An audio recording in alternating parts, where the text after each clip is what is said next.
Some stories are buried, some truths are hidden, and some evidence was never meant to be found. Welcome to Ink and Evidence, where silence tells stories, and every clue brings us closer to the truth. From chilling crime cases to unsolved mysteries and secrets the world tried to forget, we uncover what lies beneath. If you dare to question, if you seek the truth, then you're exactly where you need to be. Like the video, drop your thoughts in the comments, and subscribe and follow Ink and Evidence. Tell us where you're watching this video from. Your feedback always inspires us. Stay tuned to solve the mystery, because the truth always leaves a trace. Let's begin today's story. The Silent Butler of Ashcombe Estate. Chapter 1. A Question in Candlelight. Who moves in silence at Ashcombe Estate? Have you ever sat alone beside a dying fire and felt, without hearing a sound, that someone had just entered the room? At Ashcombe Estate, such feelings were not dismissed. They were expected. The house stood at the edge of the Devon moors, its gray stone walls silvered by frost, its tall windows glowing faintly against the winter dark. Snow had been falling since dusk, not in a storm, but in a slow, patient descent, as though the sky itself wished to soften every hard edge of the world. Beyond the gardens, the trees bowed under white weight. Beyond the trees, the moor vanished into mist. Inside, all was warmth and quiet. The great hall smelled of polished oak, beeswax, damp wool, and the faint sweetness of orange peel drying near the kitchen range. Fires burned low in marble hearths. Lamps wore golden halos. The clocks ticked with grave politeness, each one seeming careful not to disturb the silence too abruptly.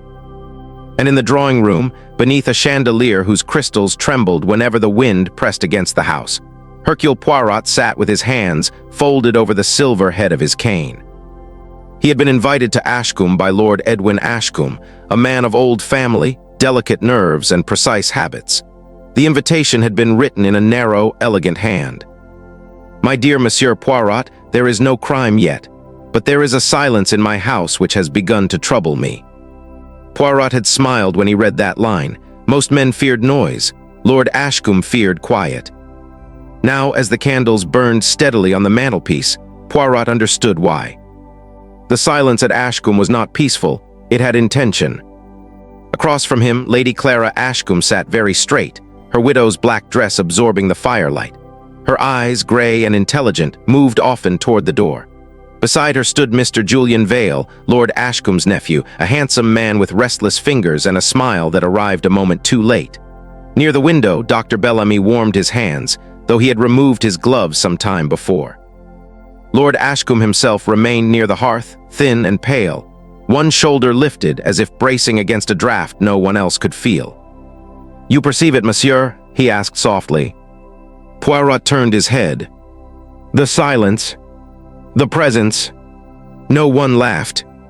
Outside, snow touched the glass with soft, dry whispers. Poirot looked toward the far end of the room where the door stood ajar by perhaps 2 inches. It had been closed when tea was served. He was certain of it. "Tell me," he said gently, "about your butler." At once, the room altered. It was a small change. Lady Clara lowered her gaze. Julian Vale's fingers became still. Dr. Bellamy's breathing deepened by one careful degree. Lord Ashcombe glanced at the door and then away. "Marwick," said Lord Ashcombe. "He has served the house for 22 years. "And yet," Poirot murmured, "I have not seen him." "He is discreet," said Lady Clara.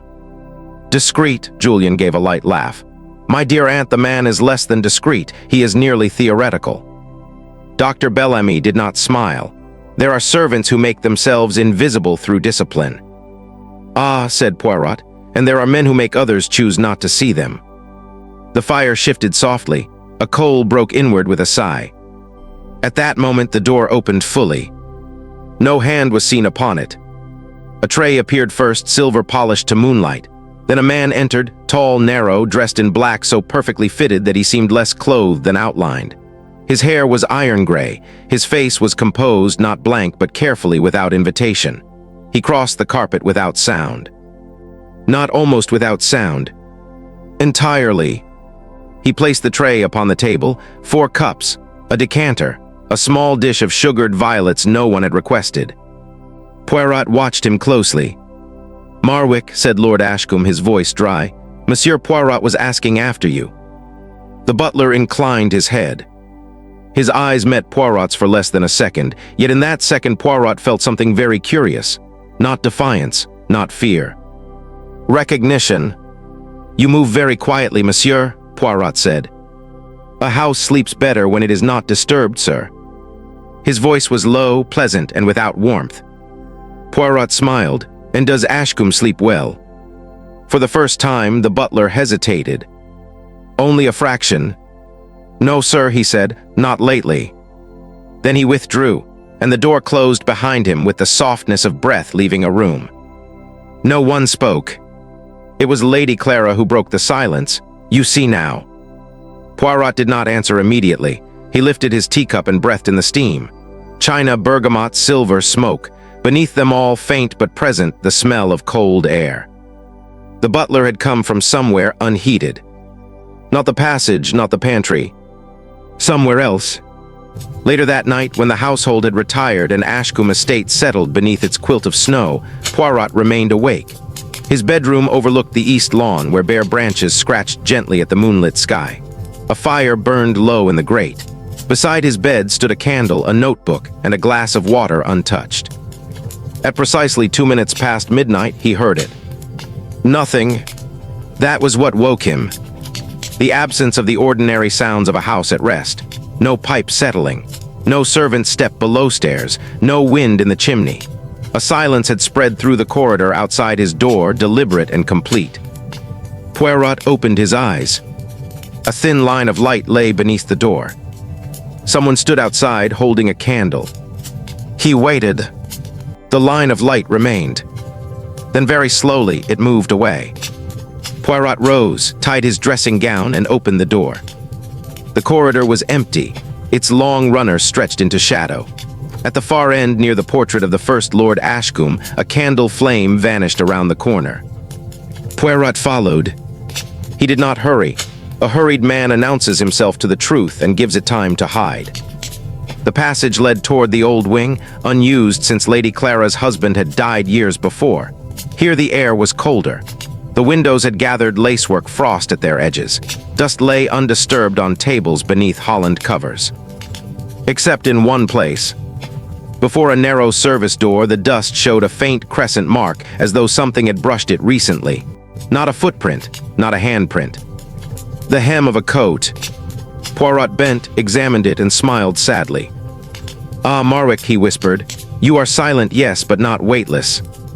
Behind him, a floorboard gave the smallest possible sigh. Poirot did not turn at once. Instead, he looked at the candle flame in his hand. It leaned forward. Someone stood behind him, breathing through parted lips. "My dear monsieur," Poirot said softly, "at this hour one should either sleep or confess." The silence held. Then Marwick spoke from the darkness. "Some questions are dangerous to answer, sir." Poirot turned. The butler stood half in shadow, carrying no candle. His black coat merged with the corridor behind him. Only his face and hands appeared, pale as things remembered from a dream. "And yet," Poirot said, "you wished me to ask them." Marwick's expression did not change, but the truth moved behind his eyes. From somewhere below, a clock struck midnight again. Once, then stopped. Poirot's gaze sharpened. "A clock that strikes twice," he murmured. "A door that opens before it is touched, tea served from the cold wing, a servant seen by everyone and remembered by no one." Marwick lowered his eyes. In the deep quiet of Ashcombe estate, snow continued to fall beyond the windows, covering paths, roofs, secrets. Poirot stepped closer. "Who moves in silence at Ashcombe?" he asked. For the first time, Marwick looked afraid. "Not I, sir," he whispered. And from behind the locked service door came one soft sound. A cough. Chapter 2. The Whispering Halls of Ashcombe. The halls of Ashcombe did not echo like ordinary halls. They received sound, considered it, and returned only what they wished. By morning, the snow had covered every road leading from the estate, smoothing the world into white stillness. The sky hung low and pearl gray above the chimneys. Beneath it, Ashcombe House seemed less built than unearthed from another century, its walls dark with winter damp, its windows dim as watchful eyes. Hercule Poirot stood at the foot of the main staircase, one hand resting lightly upon the banister. Above him, the stairs rose in a graceful curve, polished by generations of careful footsteps. The wood gleamed with a deep, honeyed darkness. On each landing, a lamp burned behind frosted glass, casting a soft amber haze that turned the dust in the air to drifting gold. It was very beautiful. It was also very wrong. Poirot listened. From the breakfast room came the faint clink of china. Somewhere below stairs, a kettle murmured. A log settled in the hall fire with a tender crack. Yet beneath these domestic sounds lay another quality, a hush too complete, as though the house had learned to hold its breath. Lord Ashcombe approached with a shawl folded over one arm, though the air was not especially cold. "You slept poorly, monsieur." Poirot turned. "I slept with interest." A weak smile touched Lord Ashcombe's lips, then disappeared. The house has that effect. Indeed, it is a house with many opinions. Lord Ashcombe looked toward the corridor leading east. "Some say old houses remember too much." "Ah," Poirot said gently, "it is not what houses remember that troubles me. It is what people persuade themselves to forget." They walked together through the central hall, their footsteps softened by the long Persian runner. Portraits lined the walls. Stern men with silver hair, women in pearls, children posed with obedient dogs. Their faces seemed touched by the same restraint that ruled the living household. Even painted smiles at Ashcombe had been discouraged from revealing too much. As they passed the library doors, Poirot paused. The left door stood open by 3 inches. "Does someone read at this hour?" he asked. Lord Ashcombe frowned. "The library is not used before luncheon." Poirot entered. The room smelled of leather, paper, smoke, and roses long since dried in bowls upon the mantel. Shelves climbed to the ceiling, filled with volumes in fading calfskin.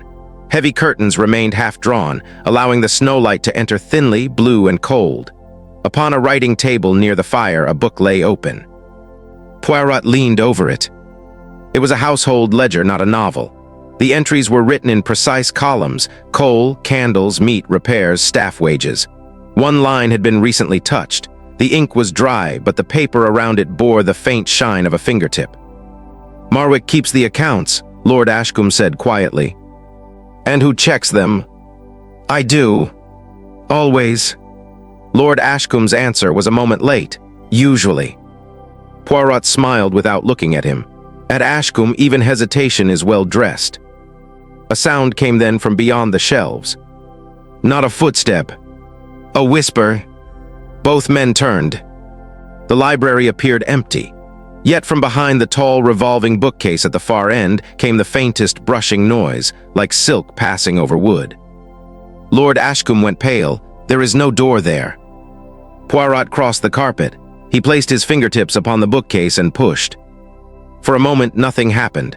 Then the shelf gave a soft inward click and opened upon a narrow passage. Cold air breathed out. Lord Ashcombe stepped back. Poirot lifted one eyebrow. "No door, you said." "I did not know." The passage beyond was scarcely wide enough for a man's shoulders. Its walls were unpainted stone, rough and sweating with cold. A servant's passage, perhaps, or something older. The floor bore no carpet, only boards worn smooth by long use. "Recent use." Poirot crouched. A fine line of wax had fallen upon the wood in 3 pale drops. "A candle," he murmured, "carried quickly." Lord Ashcombe gripped his shawl. "Marwick." "Perhaps," Poirot's voice softened. "Or perhaps Marwick is only the name given to what one does not wish to examine." They did not enter the passage, not yet. By luncheon, the discovery had begun its quiet work upon the household. Lady Clara said very little, but her spoon remained untouched beside her soup. Julian Vale praised the sauce twice and ate nothing. Dr. Bellamy asked practical questions about drafts, masonry, and old construction, yet his gaze returned repeatedly to the library door. Marwick served them all. He moved as he always did, calm, precise, noiseless. He poured wine without spilling a drop. He replaced a knife before Julian could reach for it. He adjusted the fire before Lady Clara had admitted she was cold. Poirot watched each anticipation carefully. When Marwick leaned near to refill Lord Ashcombe's glass, Poirot said, "You know this house very well." The butler did not pause. "A servant should know his duties, sir." "And his passages." The wine stopped flowing. "Only for a breath." Then Marwick completed the pour. "Ashcombe has many passages, sir. Some are drafty, some are unused." "And some," Poirot said, "are denied." Marwick placed the decanter upon the sideboard. "By whom, sir?" A delicate question, spoken with obedience, sharpened like a needle. Before Poirot could reply, a sound drifted through the dining room wall. A low murmur. Lady Clara lifted her head. Julian's hand tightened around his napkin. It came again, a voice, distant and indistinct, moving somewhere within the structure of the house. Lord Ashcombe whispered, "Good God." Marwick did not turn, but Poirot saw the smallest tightening at the corner of his jaw. The voice faded. Silence returned, heavier than before. After luncheon, Poirot requested to walk the house alone. He began with the west corridor, where afternoon light lay weak upon the floorboards. The runner there was older, threadbare at the edges. Its pattern faded into the color of dried blood and winter leaves. He passed bedrooms, sitting rooms, linen presses, and doors locked for no reason anyone could explain. At each threshold, he paused. A house, he believed, was like a face. It revealed the truth in small asymmetries. On the second landing, he found the first. A painting of Lady Beatrice Ashcombe hung slightly crooked, not enough for a careless eye. But Poirot was not a careless eye. Behind the frame, the wallpaper showed a clean vertical line where dust had not settled. The painting had been moved recently. Behind it lay a speaking tube. Poirot bent near the brass mouthpiece. At once, from within the wall, he heard a faint rustling, then a breath. Someone was listening at the other end. Poirot spoke softly in French, then smiled. The breath vanished. He continued to the old wing. Here the house changed. The air cooled. The polish ended. Sheets covered furniture in ghostly shapes. Snowlight pressed against tall windows, rendering the corridor pale and dreamlike. And then, halfway down the hall, Poirot saw it. A footprint. Not a full print, merely the damp outline of a heel upon the dusty boards. Too small for Lord Ashcombe. Too narrow for Dr. Bellamy, not Marwick's measured tread. A woman's shoe. Poirot followed the marks to a locked door. From behind it came the whisper again. This time he could distinguish words. "Not tonight." Then another voice lower. "He suspects." Poirot placed his hand upon the door. The whispering stopped. When Marwick appeared at the far end of the corridor, he seemed to arrive without having crossed the distance between. "May I assist you, sir?" Poirot turned. "You may tell me who is in that room." "No one, sir." Then Ashcombe has acquired a talent for conversation in empty chambers. Marwick's eyes remained lowered. Old houses carry sound strangely. "Yes," Poirot said, "and guilty people rely upon that." For the first time, something passed over the butler's face. Not guilt, weariness. He took one step closer. "Monsieur Poirot," he said quietly, "there are doors in this house that should remain closed." Poirot studied him. Outside, the snow thickened. The windows blurred. The whole estate seemed to withdraw from the world, leaving only the two men and the locked door between them. From somewhere deep within Ashcombe, a clock began to strike. 1, 2, 3, but the hour was 4:30. Poirot looked toward the sound. Marwick closed his eyes. And behind the locked door, very softly, someone began to cry. Chapter 3. The Guests, the Master, and the Unseen Servant. By the third evening of Poirot's stay, Ashcombe Estate had ceased to feel like a house receiving guests, and had begun to feel like a stage upon which each person had been assigned a careful, secret part. Snow continued to fall beyond the windows, softening the gardens, muffling the roofs, erasing the gravel drive beneath a white and patient silence. Indoors, the lamps were lit early. Their glow trembled on polished tables, gilded frames, and the dark glass of cabinets where silver cups and porcelain shepherdesses watched the household with tiny painted smiles. Dinner was announced at 8. No bell rang. No footman appeared. Yet at precisely the hour, the dining room doors opened. Marwick stood there, straight-backed and silent, as though he had been carved from the shadow beside the door. Lord Edwin Ashcombe entered first. He was a narrow man of 60, with silver hair brushed carefully back from a high forehead and hands that never quite rested. Even when seated, he seemed braced against an invisible draft. His dinner jacket was immaculate, his expression courteous, but Poirot observed that his eyes moved often to the mantel clock, then to the door, then to Marwick. A master of the house should command his servant. Lord Ashcombe watched his. Lady Clara Ashcombe followed him, gliding in black silk that whispered softly at her ankles. She was his sister-in-law, widowed for 15 years, and possessed the composed beauty of a woman who had learned that grief, when worn long enough, becomes indistinguishable from dignity. She wore no jewels except a pearl ring, which she turned slowly whenever she was troubled. Tonight, the pearl moved constantly beneath her thumb. Julian Vale came next, handsome, charming, and faintly perfumed with lavender water. He had the careless elegance of a man who had never been poor but feared becoming so. He laughed before anyone had said anything amusing and sat with his back to the fire, though the evening was bitterly cold. Dr. Samuel Bellamy entered last, solid and quiet, with kind hands and thoughtful eyes. He had treated Lord Ashcombe for years and knew the family well enough to be trusted, but not well enough to be loved. He bowed to Lady Clara, nodded to Julian, and looked once, only once, toward Marwick. Poirot saw it. The doctor was afraid of the butler. Not openly, not crudely, but with the faint hesitation of a man who has once heard a truth spoken in the wrong corridor. They sat beneath the long portraits of dead Ashcombes, while candles burned in silver branches and the wind combed the ivy outside the windows. Soup was served, pale and fragrant with cream and leeks. Marwick moved around the table without announcement. Plates appeared, glasses filled, crumbs vanished. A fallen napkin was restored before its owner had fully noticed its absence. Poirot watched not what the butler did, but what the others did when he approached. Lord Ashcombe became still.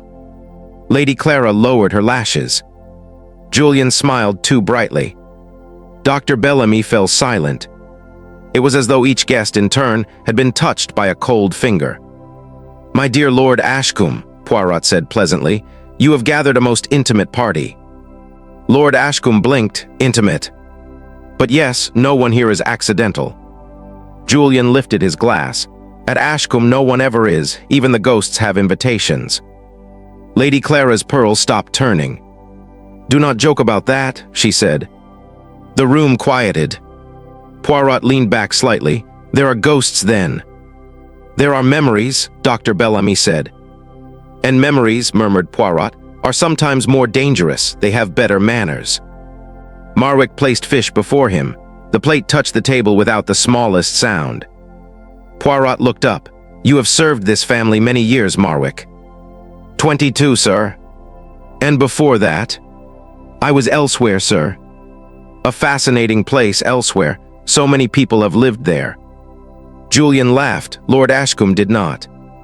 Marwick's face remained composed. Lady Clara said softly, "Marwick came after the accident." The words seemed to lower the temperature of the room. "What accident?" Poirot asked. Lord Ashcombe's fork touched porcelain with a tiny, bright note. "My brother's death," he said. "Clara's husband, Richard." "A hunting accident," Dr. Bellamy added. Julian looked into his wine. "So it was called." This time, no one corrected him. Outside, snow slid from a branch and fell against the window with a muffled thud. Lady Clara closed her eyes for one breath too long. Marwick, who had been standing behind Lord Ashcombe's chair, moved toward the sideboard. Poirot noticed something then. A small thing, a beautiful thing. Marwick did not need to see the table to know when a glass was empty. He knew by the silence that followed a swallow, by the angle of a wrist, by the pause before a thought was spoken. He served not from observation alone, but from memory, from study, from possession. This was not merely a servant. This was the keeper of everyone's habits. When dessert was served, poached pears and red wine glistening like garnets, Lord Ashcombe's nerves began to show more plainly.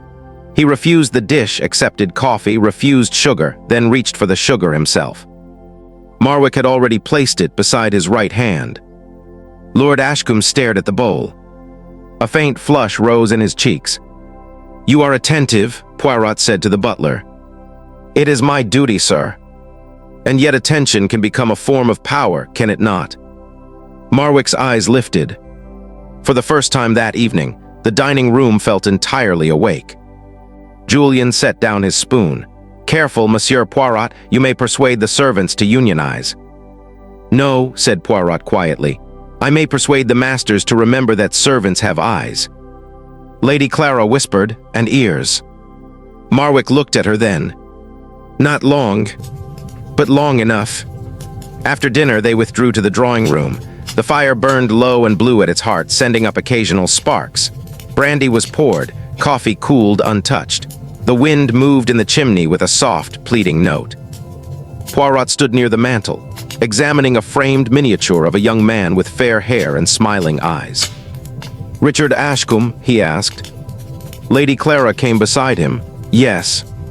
"He looks happy." "He was." "That is not the same answer." Her lips tightened, but she did not move away. "Happiness is easier in portraits, monsieur." From across the room, Lord Ashcombe spoke sharply. "Richard is not why I asked you here." Poirot turned. "Then why did you?" The master of Ashcombe looked suddenly older. The candlelight revealed the fine tremor in his hands, the sleepless hollows beneath his eyes. "Because someone knows things they should not know." A log shifted. The room listened. "What things?" Poirot asked. Lord Ashcombe drew a folded paper from his pocket. His fingers hesitated before releasing it. Poirot took it. The paper was old, but the ink was fresh. 3 lines only. "What was buried in silence shall rise in snow. The house remembers, so does the servant." Lady Clara made a faint sound. Julian stood. "Where did you get that?" "It was on my pillow," Lord Ashcombe said. Dr. Bellamy looked toward the door. It stood ajar. In the gap, for less than a second, Poirot saw the edge of a black sleeve. Then it was gone. No footsteps followed. Lord Ashcombe whispered, "You see now." Poirot folded the paper carefully. "I see that someone wishes you to believe Marwick is the threat." "Wishes," said Julian. "The note names him." "No, monsieur, it uses him." Lady Clara sank into a chair. "You think he is innocent?" Poirot's eyes remained on the door. "I think Marwick is many things. Silent, observant, perhaps loyal, perhaps not. But the unseen servant is rarely unseen by accident." The fire sighed. From somewhere deep in the house came the soft closing of a door. Dr. Bellamy rose at once. "Did anyone else hear that?" No one answered. Poirot crossed the room and opened the drawing room door fully. The corridor beyond stretched empty and golden, lined with shadows, its carpet undisturbed. At the far end, upon a silver tray set neatly on a side table, stood 5 glasses of water. There were 5 people in the room. No one had requested water. Poirot walked to the tray. Beneath one glass lay a second folded note. He lifted it gently. This time the message contained only 4 words. "Ask Lady Clara why." Behind him, Lady Clara's pearl ring slipped from her finger and struck the floor. It rolled once across the carpet, then came to rest at Poirot's polished shoe. And in the silence that followed, the house seemed almost to whisper her name. Chapter 4. The Night of the Vanishing Testament. By 9 o'clock, Ashcombe Estate had withdrawn entirely from the world. Snow pressed against the lower panes like a pale hand. The drive had vanished. The dark cedars beyond the lawn stood half-buried and motionless, their branches heavy with white silence. Indoors, the house glowed with a carefully tended warmth. Coal fires breathed in marble grates, lamps burned beneath amber shades, and every polished surface reflected small, trembling fragments of candlelight. Yet beneath the comfort, something waited. Hercule Poirot felt it, as one feels a draft before finding the open window. Lord Ashcombe had asked the household to gather in the library after dinner. The request was made with politeness, but not calm. His thin fingers worried the edge of his cuff as he stood before the fireplace, his face paler than the folded paper he held. "My friends," he began, though there were no friends in the room, only relatives, dependents, and secrets. I have decided that certain matters must no longer remain uncertain. Lady Clara sat near the fire, her black silk dress absorbing the light. Julian Vale leaned against a bookcase with one ankle crossed over the other, attempting ease and achieving only impatience. Dr. Bellamy occupied a leather chair near the writing desk, his hands clasped, his eyes lowered.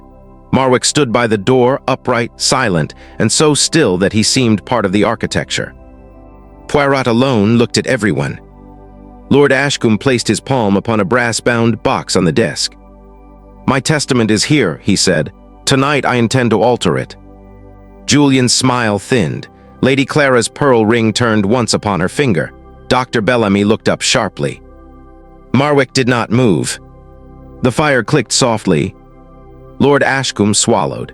"For years I have permitted old arrangements to remain untouched. That has been a mistake. By tomorrow morning the future of Ashcombe will be different." "A dramatic announcement for a snowy evening," Julian said lightly. Lord Ashcombe turned to him. "I am an old man, Julian. Drama has lost its appeal." Poirot observed that Marwick's eyes had shifted, not toward Lord Ashcombe, but toward Lady Clara. "A small thing. A revealing thing." The master of the house took a key from the chain at his waist, opened the brass-bound box, and removed a sealed envelope. Red wax bore the Ashcombe crest, a stag beneath an oak. He showed it to them all, not proudly, but anxiously, as though the document itself had begun to frighten him. "This remains locked in my study tonight," he said. "Monsieur Poirot will witness that it is secure." Poirot inclined his head. "With pleasure, monsieur. Tomorrow, my solicitor will be sent for." Julian laughed, but the sound was dry. "In this snow, he may arrive by spring." "No," said Lord Ashcombe. "The roads will clear enough." "Perhaps," said Lady Clara softly. "Some roads do not clear simply because one wishes them to." No one answered her. A little later, Poirot accompanied Lord Ashcombe to the study. It lay at the end of the west corridor, a quiet room lined in dark green paper, with heavy curtains, a French clock beneath a glass dome, and a desk so orderly it seemed almost unused. The air smelled of tobacco, ink, and the faint medicinal sharpness of camphor. Lord Ashcombe placed the sealed testament in the top drawer of the desk. He locked the drawer. Then he locked the study door. Poirot watched each movement. "Only you have the key?" he asked. "Only I. And the window." They crossed to it. Snow had built along the sill outside. The latch was fixed from within. No mark disturbed the white ledge beyond the glass. Poirot nodded. "Very good." Lord Ashcombe gave a nervous breath. "You believe it will be safe?" "My dear Lord Ashcombe, documents are rarely dangerous because they can be stolen. They are dangerous because of what men imagine they contain." The old man looked at him strangely. "And women?" Poirot's eyes softened. "Especially women sometimes." At 10:30, the house prepared itself for night. Candles were pinched out in the smaller rooms. Fire guards were placed before low-burning grates. Somewhere in the servants' wing, a door closed, then another. The clocks took up their slow conversation across the house, each ticking in its own grave accent. Poirot remained in the drawing room with the others. No one wished to go to bed. Julian dealt cards and abandoned the game after one hand. Dr. Bellamy read the same paragraph in a medical journal for 20 minutes. Lady Clara sat with embroidery in her lap and did not thread the needle. Lord Ashcombe drank brandy in tiny sips, his gaze drifting repeatedly toward the west corridor. Marwick entered once with fresh coal. No one had rung. He knelt before the fire, his movements careful, nearly soundless. As he rose, a faint dusting of ash clung to the cuff of his left sleeve. Poirot noticed. There was no fireplace in the west corridor. "Marwick," Lord Ashcombe said suddenly. The butler turned. "After tonight, certain duties in this house may change." "Yes, my lord." "Does that trouble you?" "No, my lord." A perfect answer, too perfect. Marwick withdrew. At 11, Lady Clara rose. "I am tired." She was not. Her eyes were bright with sleepless thought. Dr. Bellamy offered his arm. She refused gently and left alone, her black skirts whispering along the carpet. Julian followed soon after, whistling under his breath until he remembered the mood of the house and stopped. Lord Ashcombe retired last, carrying his candle like a man carrying a confession. Poirot waited. The drawing room settled. He stood beside the window and watched snow fall through darkness. It fell steadily, calmly, covering every print, every path, every evidence of passage. Then somewhere in the west corridor, a clock struck 12. Poirot looked at the mantel clock. It read 20 minutes to midnight. He smiled faintly. "Ah," he murmured, "again the clock that lies." He moved into the hall. The lamps burned low, their flames enclosed in glass. The corridor stretched ahead in alternating patches of gold and shadow. Near the study door, the air felt colder. Poirot bent.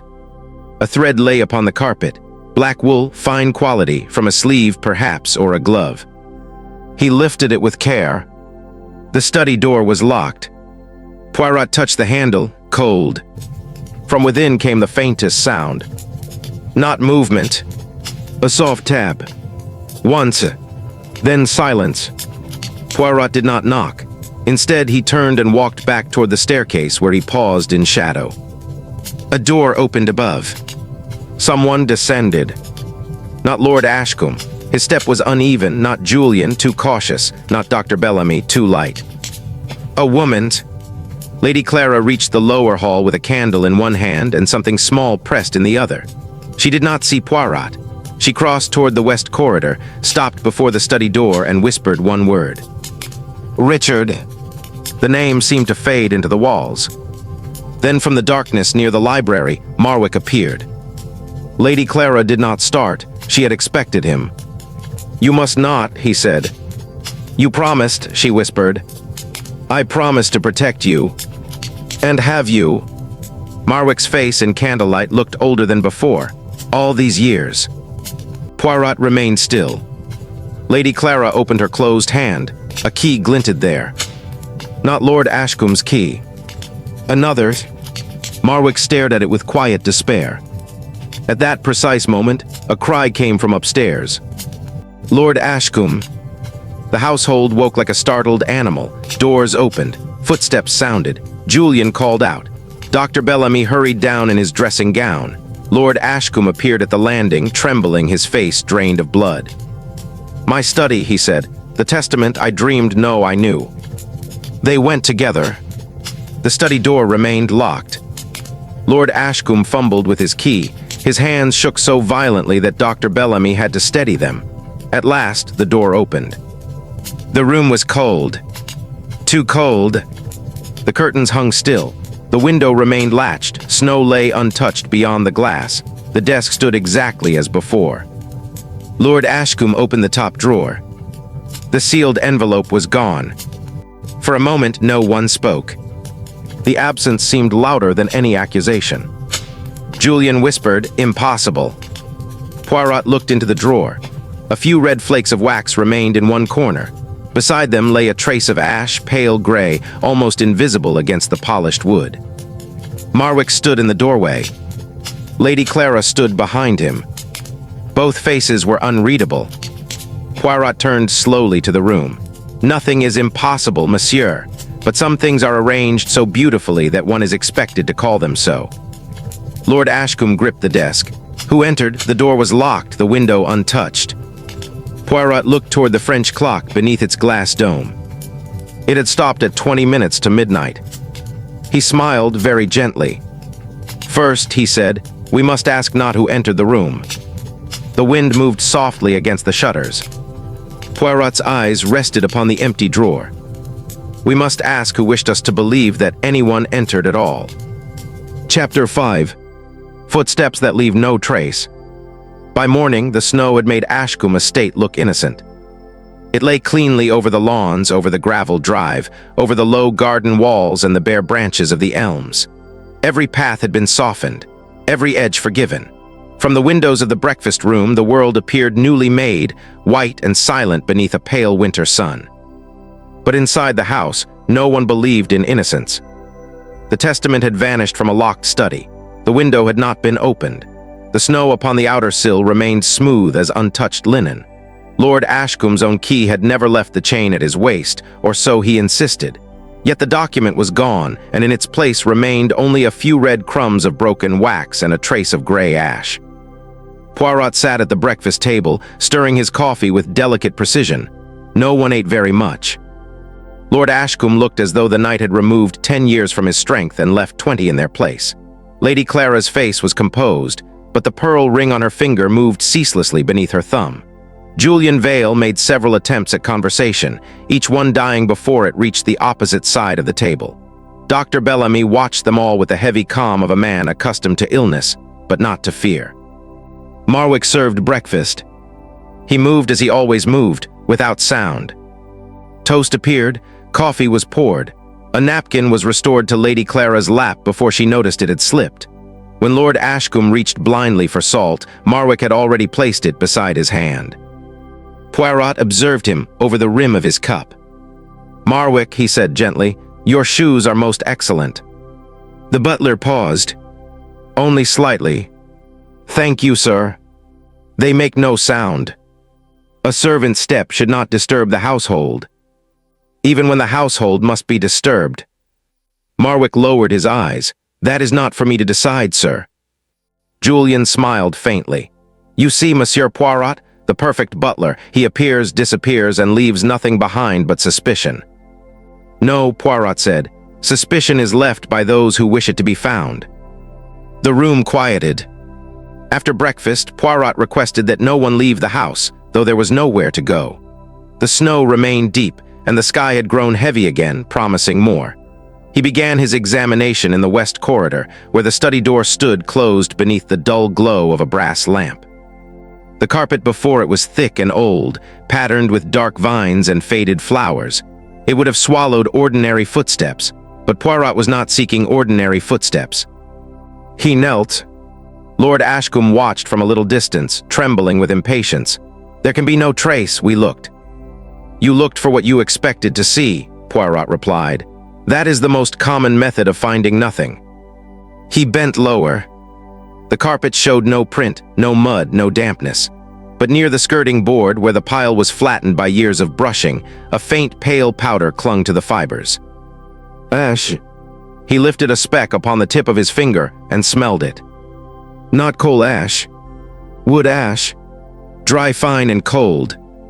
"Interesting," he murmured. From behind him, Dr. Bellamy asked, "Does that matter?" "Everything matters, but not everything tells the truth immediately." Poirot opened the study door. The room remained exactly as it had been left after the discovery. Curtains drawn, desk locked again, French clock stopped beneath its glass dome at 20 minutes to midnight. He crossed to the fireplace. It had not been used. The grate was clean, arranged for a fire that had never been lit. No ash lay there. No wood had burned in this room for several days. Yet ash had been found in the drawer. And on the carpet. Poirot's eyes drifted toward the wall behind the desk. It was paneled in dark oak, carved with narrow vertical lines. Beautiful work, too beautiful perhaps. Such decoration often concealed what plainness would reveal. He placed his palm against one panel. Cold. Another. Cold. A third. Warmer. He smiled. Lord Ashcombe stepped forward. "What is it?" "A wall with a memory." Poirot pressed the carved edge. Nothing happened. He pressed again, lower. A tiny click answered him, so faint it might have been mistaken for a settling beam. A narrow section of paneling opened inward, revealing a passage no wider than a wardrobe. Lady Clara, who had entered silently behind them, gave a small breath. Julian said, "Good Lord." Marwick stood at the door. For once, even his stillness seemed strained. Poirot looked into the passage. The air that came from it was old and cold, carrying the sense of dust, stone, and extinguished candles. The floor was bare boards, and upon them lay no footprints, none visible. But the dust had been disturbed in long, smooth strokes, as if someone had dragged cloth over it after passing. "Footsteps that leave no trace," Poirot said softly, "because someone has removed the trace." He stepped inside. The passage ran between the study and the library wall, bending toward the old wing. A person could enter the study without touching the door or window. A person could remove the testament while the household slept and return unseen. But Poirot stopped after only 6 paces. There, caught upon a splinter in the wood, was a thread. Not black. Not from Marwick's coat. Dark blue silk. Lady Clara's dress from the previous evening had been black, Julian's jacket brown, Dr. Bellamy's robe gray. Dark blue belonged to no one at breakfast. Poirot placed the thread carefully in an envelope. When he emerged, the room watched him. Lord Ashcombe whispered, "Then there was an intruder." "There was a passage," Poirot corrected. "Do not let architecture become a confession." Julian laughed under his breath. "You mean someone in the house used it?" "I mean someone wished someone in the house to appear to have used it." At that moment, from the corridor came the faintest sound. A footstep. Then another. Everyone turned. No one was there. Poirot moved at once, not hurriedly, but with quiet certainty. He crossed the corridor and followed the sound toward the north staircase. The others remained behind him, held in place by fear and fascination. There were no marks on the carpet. No wet prints from snow. No scrape upon the polished boards beyond. Yet the sound continued ahead of him, always just beyond sight. A soft pressure in the silence, a presence retreating without haste. He reached the servants' stair. At its top stood a small window, cracked open by an inch. Snow had blown inward and lay in a thin white crescent upon the sill. In that snow was a mark. Not a footprint. The round impression of a cane tip. Poirot's eyes narrowed. Lord Ashcombe used no cane. Julian used none. Dr. Bellamy carried a medical bag, not a cane. Marwick moved empty-handed. Poirot touched the mark. Fresh. From below, Marwick's voice came quietly. "Sir." Poirot turned. The butler stood at the bottom of the stair, holding a folded linen cloth. "May I ask what you are looking for?" "The person who walks without leaving footprints." Marwick's gaze flickered to the window. "Then you may be disappointed, sir." "Why?" "Because some people do not walk at all where others expect them to." The answer was too carefully made. Poirot descended one step. "You know these passages?" "Yes, sir." "All of them?" "No, sir." A butler who does not know his own house. A servant knows the house he is permitted to serve. There was pain in the words, though Marwick had wrapped it tightly. That afternoon, Poirot inspected every fireplace in the rooms adjoining the study. In the morning room, the ash was coal-black. In the library, mixed with cigar ends. In the old wing, in a cold and long-abandoned bedroom, he found what he wanted. Wood ash, fine, pale, and soft. Beside the hearth stood a chair recently moved. Behind it, a panel led into the same hidden passage. Upon the dusty floor lay the faint crescent of a woman's shoe, and beside it, the round mark of a cane. Poirot stood very still. Then he noticed the pillow on the bed. Though the room was unused, the pillow bore the slight hollow of a head. Someone had rested there. Someone hidden within Ashcombe. As dusk fell, he returned to the drawing room, where the household had gathered in the tense politeness of people waiting to be accused. The fire burned low. Snow tapped softly against the glass. Marwick stood near the door. Poirot held up the blue silk thread. "Last night," he said, "someone entered the study through the passage. Someone careful, someone who knew how to remove footprints, but not someone alone." Lady Clara looked away. Lord Ashcombe whispered, "Who?" Poirot's gaze traveled to the stopped clock, the ash in the drawer, the passage behind the wall, and finally to Marwick. "The silent footsteps," he said, "were meant to make us look for a servant." He turned toward the darkened corridor. "But the one who leaves no trace is not the one who walks quietly." From somewhere beyond the drawing room, above the whisper of the snow, came a soft, unmistakable sound. The tap of a cane. Chapter 6. The butler who speaks without words. Marwick did not answer questions in the ordinary way. He answered by entering a room at the precise moment a question became dangerous. He answered by closing a door 1 inch more than necessary, by placing a glass beside the hand that trembled, by removing a letter before its envelope had cooled from the touch of the person who read it. At Ashcombe Estate, where snow still muffled the outer world and firelight softened every surface, the butler spoke constantly. Only not with words. Poirot understood this by the fourth evening. The household had grown fragile. Lord Ashcombe remained in his study for long stretches, though the stolen testament had left that room feeling less like a sanctuary than a confession. Lady Clara moved through the house with the quiet dignity of someone walking beside a grave. Julian Vale smoked too much near the library window, staring out at the white lawns as if calculating the distance to freedom. Dr. Bellamy kept to the breakfast room, writing notes he folded but did not seal. And Marwick served them all. At tea, he placed the sugar bowl nearer Julian than Lord Ashcombe. Julian had never taken sugar. Lord Ashcombe noticed, his eyes narrowed.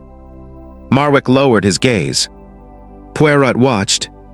A mistake, no. Marwick did not make careless mistakes. Therefore, it was not a mistake, it was a sentence. After tea, Poirot followed him into the dim corridor beyond the dining room, where the lamplight grew thin, and the smell of beeswax mingled with cold stone. "Monsieur Marwick," Poirot said. The butler stopped at once. "Sir, you have a gift. You communicate while appearing silent." "I am not aware of doing so, sir." "Then you have practiced until awareness is no longer required. That is even more impressive." Marwick's face remained composed, but his hand tightened slightly around the folded napkin he carried. Poirot stepped nearer. "You placed the sugar by Mr. Vale." "Did I, sir?" "You know very well you did. If it was incorrect, I regret it." "Incorrect, perhaps meaningless, no." From somewhere above them, a floorboard sighed. Both men looked up. The house seemed to listen. Poirot lowered his voice. "What did you wish Lord Ashcombe to understand?" Marwick's eyes moved toward the library door, then back. "That the young gentleman has lately acquired a taste for sweetness. A taste expensive to satisfy." The silence that followed was as delicate as frost. Then Marwick said, "I should return to my duties, sir." "Of course, duties are a most convenient hiding place." Marwick inclined his head and continued down the corridor, soundless as smoke. Poirot did not follow. Instead, he entered the library. The room was shadowed, lit only by a coal fire and the blue gleam of winter pressing at the windows. On the table lay Julian's cigarette case, a silver thing engraved with initials that were not his. Beside it, half hidden beneath a newspaper, was a small, torn envelope. Poirot lifted it with care. The paper smelled faintly of lavender water and tobacco. The torn edge bore the impression of a seal, not the Ashcombe crest, but a crescent moon. He had seen that mark before, on the old stationery in Lady Clara's writing desk. He replaced the envelope exactly.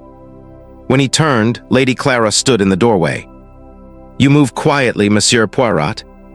"Not as quietly as some." Her smile was pale. "No one does." She entered and warmed her hands near the fire, though she wore gloves. "Do you suspect Marwick?" "I observe him." "That is not an answer." "It is safer than one." Lady Clara looked at the flames. "Marwick has protected this house longer than any of us deserved." "Protected it from whom?" Her pearl ring turned beneath her thumb. "From memory." Poirot came to stand beside her. Memory is persistent. It creeps through panels, hides in ledgers, knocks with the tip of a cane. At that, her hand stilled. "Who carries the cane, madame?" She did not reply. Before Poirot could press her, the library door opened without a knock. Marwick appeared, carrying a lamp. "My lady," he said, "Lord Ashcombe asks whether you will join him in the drawing room." Lady Clara closed her eyes. "Did he ask," Poirot said softly, "or did you decide she should go?" Marwick did not look at him. "His lordship is waiting." Lady Clara passed him. As she did, Marwick shifted the lamp from his right hand to his left.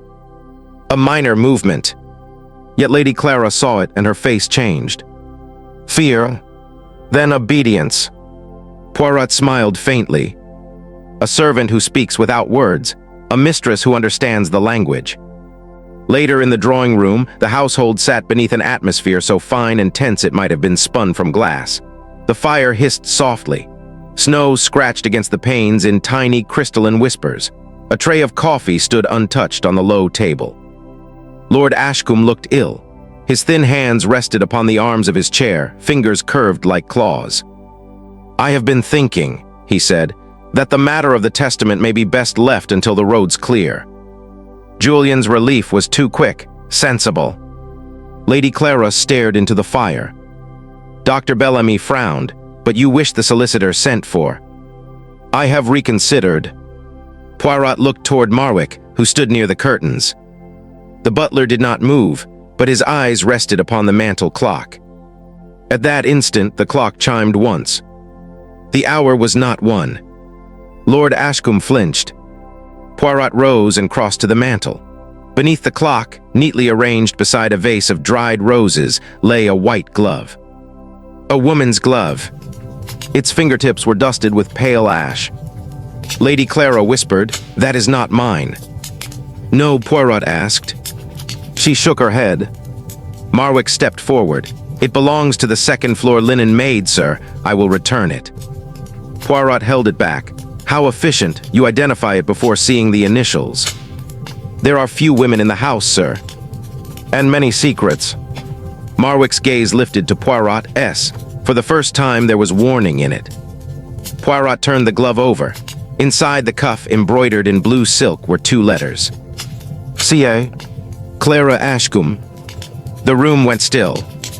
Julian laughed once softly. "Well, that is awkward." Lady Clara stood. "It was taken from my room." Lord Ashcombe's voice shook. "Clara, what have you done?" "Nothing." But Marwick moved. Not toward Lady Clara, toward Lord Ashcombe. He placed one hand upon the back of his master's chair, a gesture of service or restraint. Poirot saw Lord Ashcombe grow quiet beneath that hand. Marwick had spoken again. "Be silent." Poirot's eyes gleamed. The evening deepened. One by one, they drifted apart, but Poirot remained in the drawing room until the fire was low and the house had folded itself into night. Then he went to the servants' hall. Marwick was there alone, polishing silver by lamplight. Each spoon lay aligned with mathematical care. His face, reflected in the bowls, appeared again and again, distorted, multiplied, unreadable. "You planted the glove," Poirot said. Marwick continued polishing. "Did I, sir?" "Yes, but not to accuse Lady Clara, to frighten someone else." The cloth stopped moving. Poirot sat opposite him. "You know the truth of Richard Ashcombe's death." Marwick looked down at the spoon in his hand. "I know many things that are of no use to anyone." "Truth is always of use." "No, sir." His voice grew very quiet. "Sometimes truth arrives too late and finds only ruins." The fire in the small grate gave a soft collapse. Outside, wind moved snow against the servants' windows like sand. Poirot leaned forward. "There is someone hidden in this house." Marwick said nothing. "The person with the cane."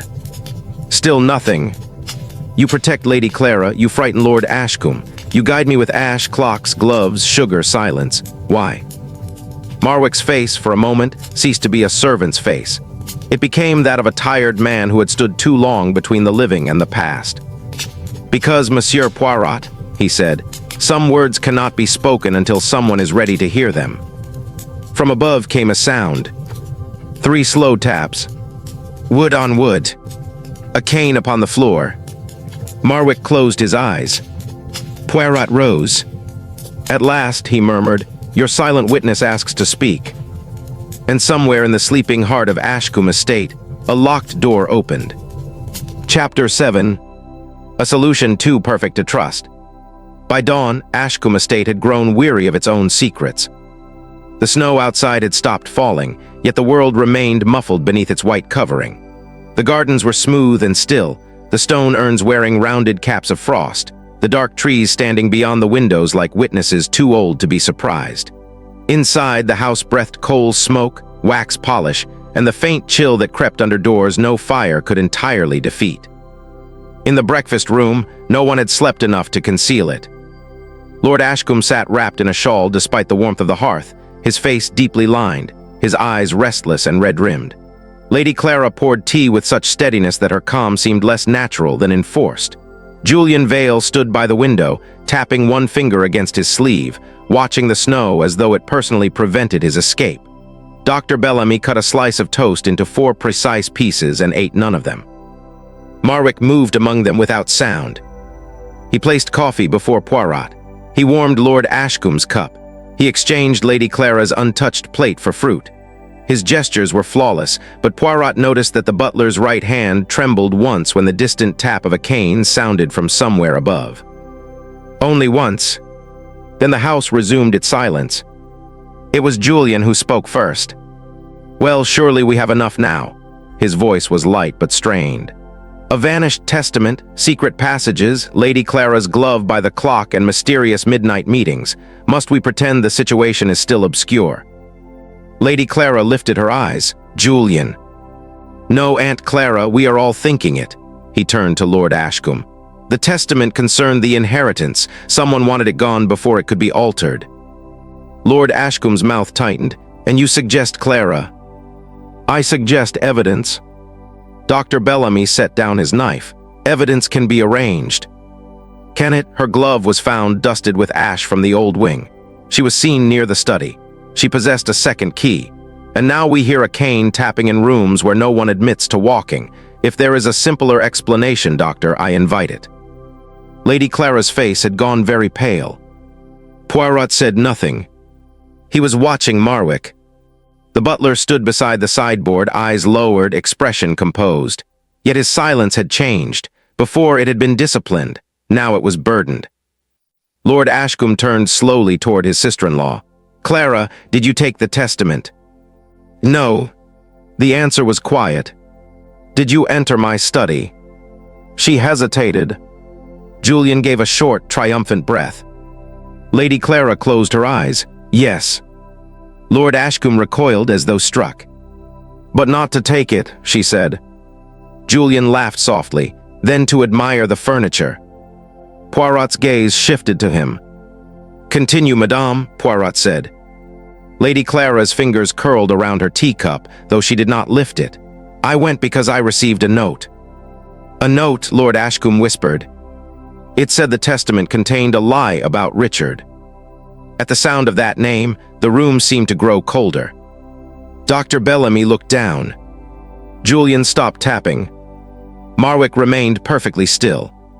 Poirot leaned forward. "Where is this note?" "I burned it." "Why?" "Because it frightened me." Julian spread his hands. "How convenient."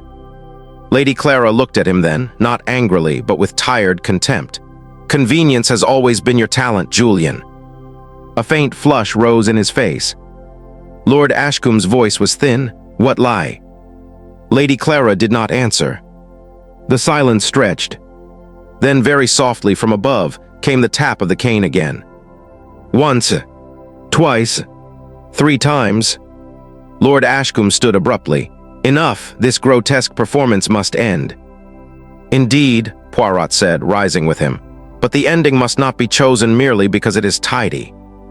Julian turned. "You still doubt it?" "My dear monsieur, I doubt especially when everyone becomes so eager to believe." They gathered in the drawing room shortly before noon, because Lord Ashcombe insisted upon resolution, and because fear, when confined too long, begins to demand ceremony. The fire burned brightly. Snowlight entered through the tall windows, pale and cold, while the lamps added their golden softness. It might have been a pleasant winter room, had every face within it not been drawn toward accusation. On the low table lay the evidence Julian had arranged with almost legal neatness. Lady Clara's ash-stained glove, the small second key, the dark blue silk thread from the passage, and the envelope bearing the crescent seal.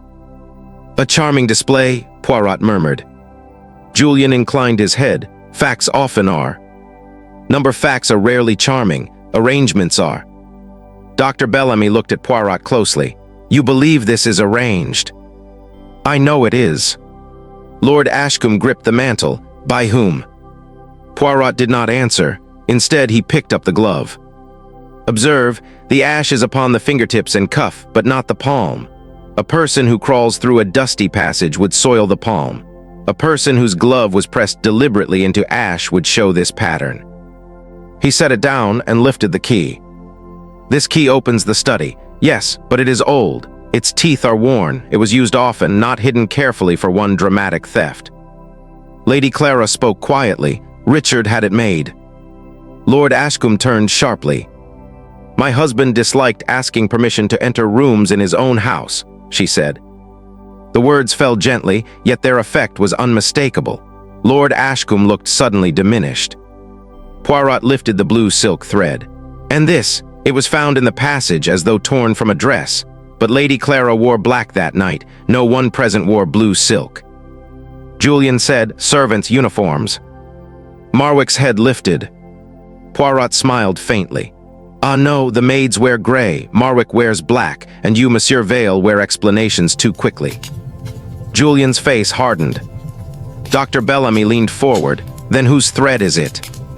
Poirot turned it between his fingers. "From an old dressing gown, perhaps, one kept in a room not currently admitted to being occupied." The cane tapped overhead once more. This time, Lord Ashcombe did not move.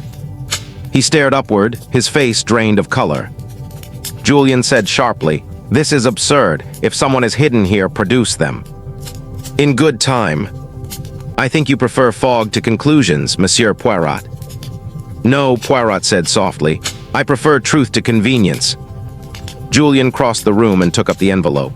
"Then allow me to state a truth. Lady Clara had motive. She feared disinheritance. She had means. She had access. She was seen in the corridor. She lied about the note. She burned it. What more do you require?" Poirot's eyes brightened. "One imperfection." "Pardon?" "In every true crime, monsieur, there is an imperfection. A smudge, a pause, a human error. This accusation is too smooth, like snow covering a grave." The room went silent. Poirot continued, "You have given us Lady Clara's motive, but not her character. She is afraid, yes. Secretive, yes.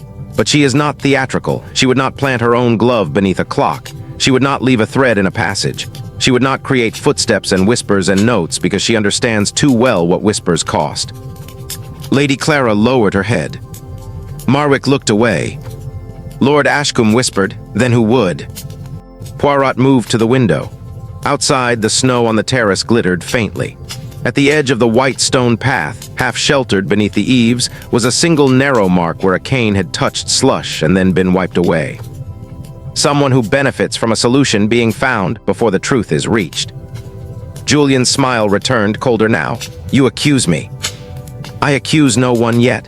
I observe that you urged the conclusion before examining the evidence. You arranged the objects. You spoke most loudly of inheritance. And when Lady Clara mentioned Richard, you looked not at her but at Lord Ashcombe." Julian said nothing. The drawing room fire gave a soft collapse, sending a ribbon of sparks upward. Poirot turned to Marwick. "And you, monsieur, have allowed suspicion to move where it must, while preventing it from arriving too soon." Marwick's voice was quiet. "I have served this house." "Yes, but whom?" The question seemed to touch every wall. For the first time, Lord Ashcombe looked not angry, but frightened, truly frightened. From above came the cane again. This time it was joined by another sound. A door opening. Slowly, Marwick closed his eyes, as if something long delayed had finally stepped into the light. Poirot placed the glove, the key, the thread, and the envelope back upon the table. "A solution too perfect," he said, "is not a solution, it is an invitation." He looked toward the staircase. "And now, I think, the person who sent it has decided to come down." Chapter 8. Beneath polite smiles, a hidden design. The door above the drawing room opened with such gentleness that it seemed less an entrance than a memory returning. Everyone looked toward the staircase. For several moments, no one appeared. The house held itself still. The fire whispered in the grate. Snowlight pressed pale fingers against the window glass. Then came the sound they had all heard before, the measured tap of a cane upon old wood. Once, twice, then silence. Lord Ashcombe gripped the mantel as though the stone alone prevented him from falling. Lady Clara had risen halfway from her chair, her face white, her eyes fixed upon the doorway. Julian Vale stood very still, but the stillness was not calm. It was calculation. Dr. Bellamy lowered his head, not in surprise, but in recognition. Marwick stepped forward. Not much, only one pace. Yet in that single movement, Poirot saw the entire hidden design. A servant placing himself between the living and the past. At last, a figure appeared at the top of the stairs. He was an old man, or had been made to seem so by illness, secrecy, and years spent away from sunlight. His hair was white, his frame thin beneath a dark blue dressing gown, and one hand held a cane with an ivory handle. His face was lined deeply, but the eyes remained alert, watchful, familiar. Lady Clara whispered, "Richard." Lord Ashcombe made a sound like a breath breaking. Julian's hand tightened around the back of a chair. Poirot did not move. Richard Ashcombe descended slowly, each step assisted by the cane. Marwick watched him with the controlled anguish of a man seeing a protected truth step willingly into danger. When Richard reached the bottom stair, he paused, resting one hand upon the banister polished by generations of Ashcombes. "I had intended," Richard said quietly, "never to enter this room again." His voice was soft, but it altered everything. Lady Clara moved toward him. "You should not have come down." "No," he replied, "but I have lived too long upstairs among locked doors and whispers. It seems discourteous to let Monsieur Poirot solve a mystery without meeting its ghost." Julian gave a short laugh. "This is madness." Poirot turned. "No, monsieur, madness is less orderly. This has been arranged with great care." Lord Ashcombe's lips trembled. "You died." Richard looked at his brother. "That was convenient for you." A silence followed, deep and cold. The firelight moved over Lord Ashcombe's face, revealing not grief, not wonder, but fear. Poirot walked slowly to the table where the glove, the key, the thread, and the envelope still lay in their careful row. "At Ashcombe," he said, "nothing has been accidental, not the misplaced sugar, not the ash, not the stopped clocks, not the notes, not even the silence of our excellent Marwick." Marwick lowered his eyes. Poirot lifted the blue silk thread. "This came from Mr. Richard Ashcombe's dressing gown." Richard looked faintly amused. "An old thing, I had forgotten it still shed clues." Poirot continued. "The cane marks were his. The hidden passages were used not for theft alone, but for movement within a house that believed him dead. The cough behind the locked door, the voice in the wall, the tapping above us, all signs of a living man concealed inside his own home." Lady Clara closed her eyes, and a tear slipped silently down her cheek. Lord Ashcombe whispered, "Why?" Richard's gaze rested on him. "You know why." Dr. Bellamy spoke at last. "He survived the hunting accident, barely. His spine was damaged, fever followed. Lord Edwin believed scandal would destroy the family." Poirot looked at the doctor. "And you agreed to hide him." Bellamy's face tightened. "I agreed to save him. Later I understood they were not the same act." Richard smiled sadly. "Edwin announced my death before I could speak for myself. By the time I could stand, I had become an inconvenience." Julian's eyes flicked toward the door. Poirot noticed. "But what," Poirot said softly, "of the testament?" Lord Ashcombe swallowed. "It was mine to alter." "Indeed, and you intended to alter it because you feared your brother's existence might soon be known. The legal inheritance of Ashcombe would become uncertain. So a document had to disappear, but in such a way that suspicion fell elsewhere." Julian said sharply, "That is speculation." "No, it is psychology dressed in evidence." Poirot lifted the ash-stained glove. Lady Clara was to be suspected. She had motive, emotion, history. Then, if necessary, Marwick, the butler who appears everywhere, the unseen servant, a perfect shadow upon which to hang a crime. Marwick's voice was very low. "I did not steal the testament." "No," said Poirot.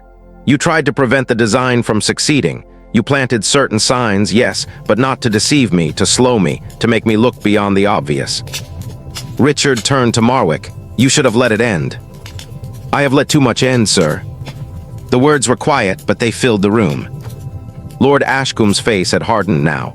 "This is absurd. Richard is ill, confused. The testament vanished because Clara entered my study. We all know it." Lady Clara looked at him as though seeing him truly for the first time. "You would still accuse me." "I protect the estate." "No," Poirot said. "You protect the version of the estate in which you remain master." He crossed to the mantel clock. Its hands still marked the false hour. The clock was stopped to fix our attention upon time, but the true clue was not when the testament disappeared. It was how everyone was made ready to believe who had taken it. He turned to Julian. "You arranged the objects on the table this morning too neatly. You pushed the accusation too quickly. You knew of the second key, the glove, the passage. How? Julian's smile faded. Lord Ashcombe said, Julian had nothing to do with this. On the contrary, Poirot replied, he had everything to do with the performance. Lord Ashcombe supplied the motive, Mr. Vale supplied the theater. Richard's cane tapped once against the floor. Julian's voice was thin. You cannot prove that. Poirot reached into his pocket and withdrew the torn envelope with the crescent seal. You wrote the note to Lady Clara. You imitated old family stationery, but you scented the paper without noticing it. Lavender water, your scent. Your vanity has betrayed you, monsieur. Julian looked toward Lord Ashcombe. That glance was the confession. A small, elegant, disastrous glance. Lord Ashcombe sank slowly into a chair. Outside, the snow began falling again, soft as ash, covering the terrace, the hedges, the locked gardens of Ashcombe. But inside, the covering had lifted. Lady Clara crossed to Richard and took his hand. He held it as though afraid it might vanish. Marwick stepped back into shadow, his duty fulfilled, his silence finally translated. Poirot looked around the drawing room. At the master undone, the nephew exposed, the doctor ashamed, the widow reunited with a husband buried alive by respectability. So many polite smiles, he said gently. So many careful manners, yet beneath them one design to make truth seem impossible and falsehood seem respectable. The fire settled with a low sigh. For the first time since Poirot had arrived, Ashcombe Estate made an ordinary sound. A house breathing out. Chapter 9. The silence broken, Poirot's final revelation. The snow fell more softly after the truth had entered the room. It drifted past the tall windows of Ashcombe Estate in pale, unhurried flakes, blurring the edges of the world beyond the glass. The gardens had disappeared beneath winter's quiet hand. The stone terrace, the frozen fountain, the dark cedars beyond the lawn, all lay softened, as though nature herself wished to cover what human hearts had left exposed. But inside the drawing room, nothing could be covered any longer. The fire burned low and steady, its light moving across faces now stripped of their polite disguises. Lord Edwin Ashcombe sat rigid in the wing chair, his shawl slipped from one shoulder, his hands gripping the carved arms as though the furniture were the last solid thing remaining to him. Julian Vale stood near the window, his handsome face pale, his mouth still shaped by the remains of denial. Dr. Bellamy had moved close to the hearth, one hand pressed to his brow. Lady Clara sat beside Richard Ashcombe, holding the hand of the husband she had mourned for 15 years while he lived above her in secrecy. And near the door, as always, stood Marwick. Silent, yet no longer invisible. Poirot waited until the room had finished trembling. He knew the value of silence. A truth spoken too quickly enters the ear. A truth allowed to settle enters the soul. At last, he moved to the center of the room. My friends, he said gently, we have admired tonight a most delicate piece of theater. Not loud, not violent, not crude. It was performed with gloves, with ash, with clocks, with doors opened by unseen hands. It had all the elegance of Ashcombe itself. Julian laughed under his breath. You flatter yourself, Monsieur Poirot. You have found an unfortunate family arrangement, nothing more. Poirot turned to him. No, monsieur, I have found the arrangement behind the arrangement.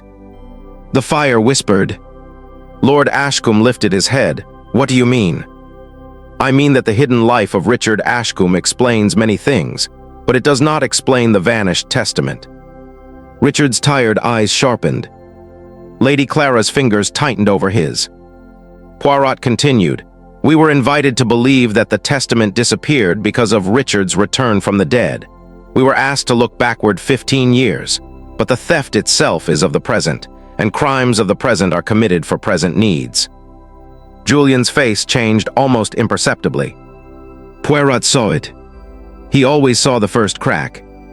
The testament, Poirot said, was placed in the study drawer by Lord Ashcombe and shown to us all. The drawer was locked. The study door was locked. The window remained sealed with untouched snow upon the sill. At midnight, the testament was gone, a beautiful impossibility. He paused beside the table where the false clues lay arranged. Lady Clara's glove, the second key, the blue silk thread, the torn envelope, the gray ash. Yet impossibility is only a curtain. One must ask who benefits from the audience looking at the curtain rather than the stage. Dr. Bellamy spoke quietly. "You believe the testament was never stolen through the passage?" "Precisely."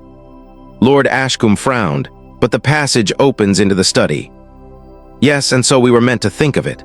The secret panel, the ash, the thread, the cane marks, all these directed us toward the hidden wing and toward Richard. Then toward Clara, then toward Marwick.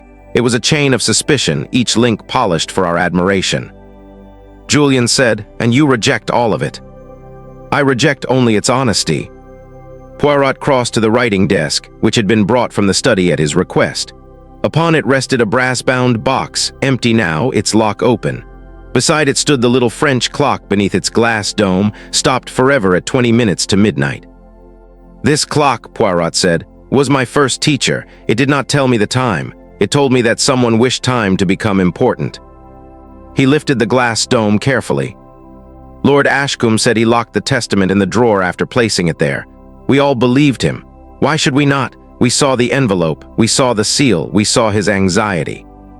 Lord Ashcombe's eyes widened. "You accuse me." "No, monsieur. I accuse your fear of being useful to another man."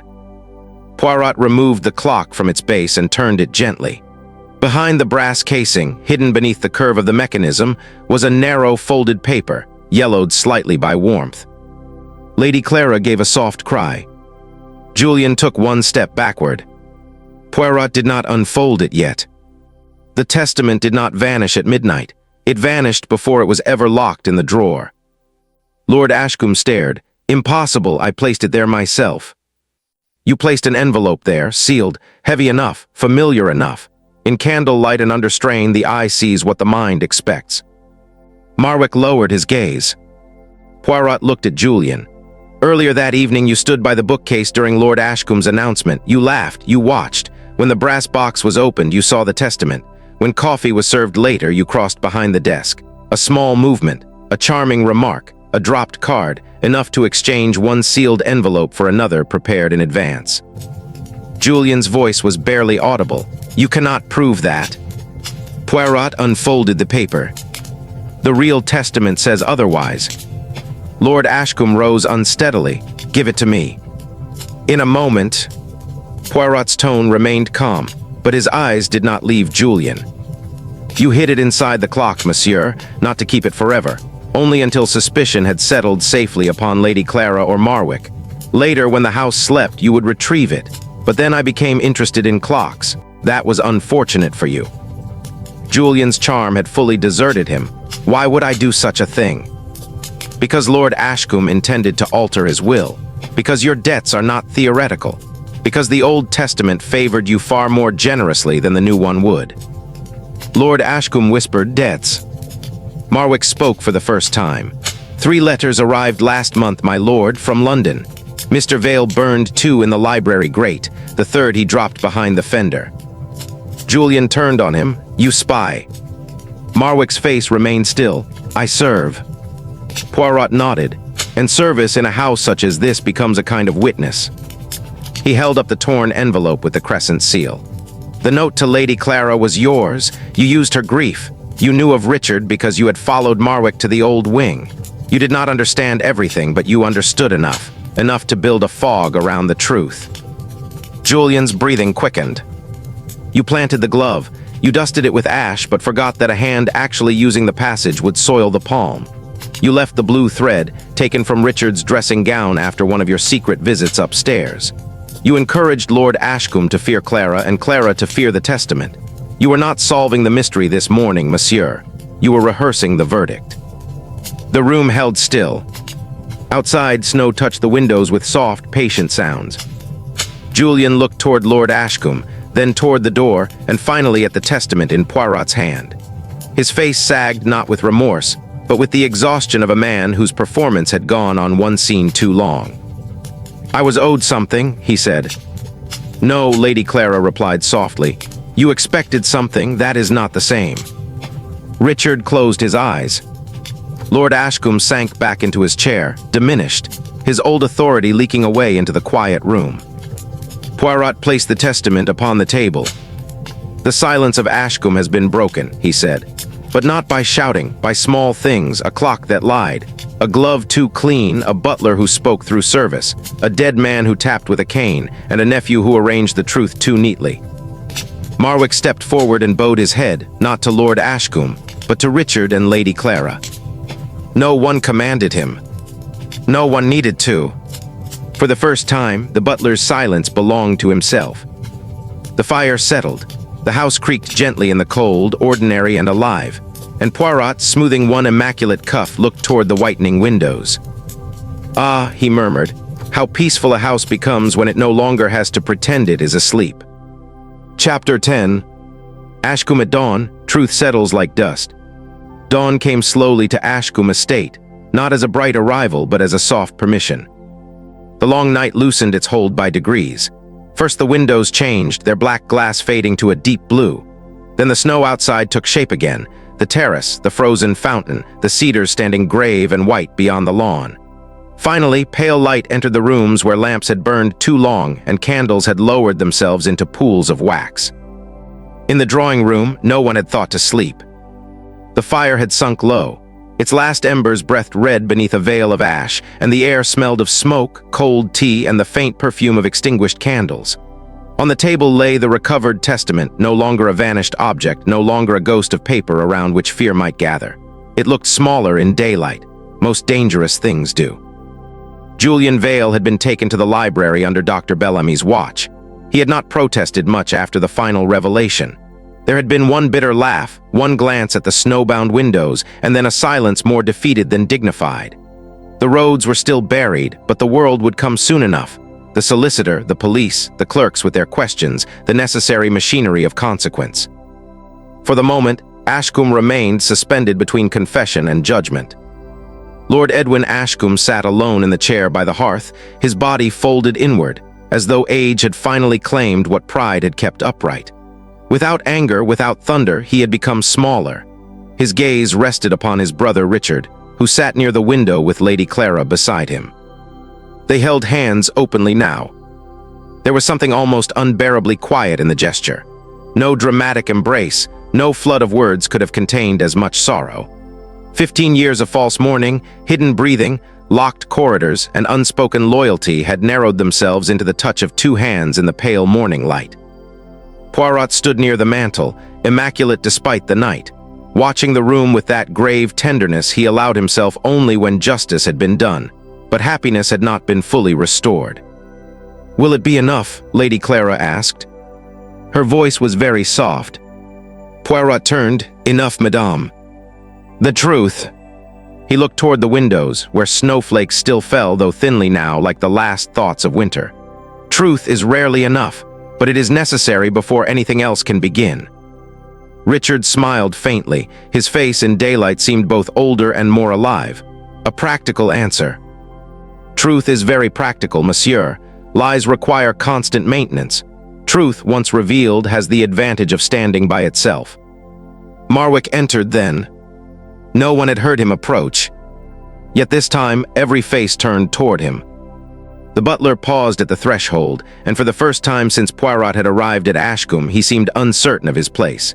He held a silver tray with fresh coffee, toast, and a small pot of marmalade. Ordinary things, morning things, things that belonged to a house in which people woke, ate, spoke, and carried on. But Ashcombe had not been ordinary for many years. Marwick stepped forward and set the tray down. "My lord," he said. No one knew which lord he addressed. Perhaps not even he. Lord Edwin looked at him, and something like shame moved through his face. "Marwick." The butler stood very still. "I suppose," Lord Edwin said slowly, "you believe yourself vindicated." Marwick lowered his eyes. "No, my lord. No. I believe the house is tired." The answer settled gently into the room. Richard looked at him. "You kept me alive." "I kept you hidden, sir." "There is a difference," Poirot murmured. Marwick's face tightened. "Yes, sir." Lady Clara rose and crossed to him. The black silk of her dress whispered over the carpet. For a moment, she seemed about to speak. Instead, she placed one hand upon his arm. The gesture was small. Marwick bowed his head. Outside, a branch released its burden of snow, which fell with a soft rush beyond the glass. Lord Edwin closed his eyes. "I thought I was protecting Ashcombe." Richard's voice held no cruelty. "You were protecting yourself from what Ashcombe had become." The old master flinched, but did not deny it. Dr. Bellamy entered quietly from the library, removing his spectacles. "Julian has asked for paper. He says there are matters in London that must be settled." Poirot gave a faint sigh. The guilty often remember responsibilities once discovery has made escape impossible. "Will you speak to him again?" "Perhaps, but not yet. A man who has just been unmasked speaks first to save himself. Later, if one is fortunate, he may speak to understand himself." Bellamy nodded. He looked older too, though with him the weight seemed mixed with relief. "I should have told the truth years ago." "Yes," Poirot said. The doctor accepted the answer like a sentence. Then Poirot softened. "But you may tell it now. It is late, yes, but not too late for everyone."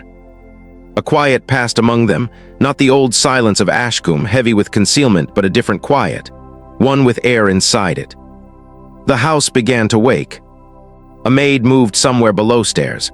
A kettle sang faintly. From the corridor came the scrape of a shovel at the front steps, where someone had begun clearing a path through the snow. The clocks, once suspicious, resumed their ordinary duties, ticking, measuring, forgiving nothing, inventing nothing. Poirot walked into the hall. Marwick followed. Together they stood beneath the portraits of the Ashcombe dead. Morning light touched the painted faces, revealing cracks in varnish, softened eyes, yellowed lace. The ancestors seemed less accusing now, merely faded. "You manipulated me, mon ami," Poirot said. Marwick did not pretend not to understand. "A little, sir." With gloves, ash, misplaced sugar, and silence. "Yes, sir. You wished me to discover Richard, but not too soon. You wished to protect Lady Clara, but not entirely shield Lord Edwin. You wished the truth to arrive gently if such a thing were possible." Marwick's mouth moved almost into a smile. Almost, was it? No, but one admires the attempt. They walked toward the front doors. The hall smelled of cold stone and old flowers. In the umbrella stand stood Richard's cane, its ivory handle catching the morning light. Poirot stopped beside it. "Tell me, Marwick, why did you remain all these years?" The butler looked down the long corridor toward the old wing. "Because someone had to remember the truth accurately." "Ah," Poirot said. "The silent butler was not silent after all, he was an archive." Marwick looked at him then, and in his tired face there was, at last, the smallest release. A servant opened the great front doors. Cold air entered, clean and sharp, carrying the scent of snow, wet earth, and distant pine. Beyond the steps, the drive was being uncovered in narrow, dark lines. The world, patient but unavoidable, was returning. Lord Edwin would face his brother. Richard would face daylight. Lady Clara would grieve again, but differently now, for a life stolen and partly returned. Julian would face the law. Dr. Bellamy would face his conscience. And Marwick, perhaps, would one day move through the halls of Ashcombe as a man seen clearly, not merely a shadow fulfilling the needs of others. Poirot stepped outside. The snow under his shoes gave a delicate crunch. He turned back once and looked at the house.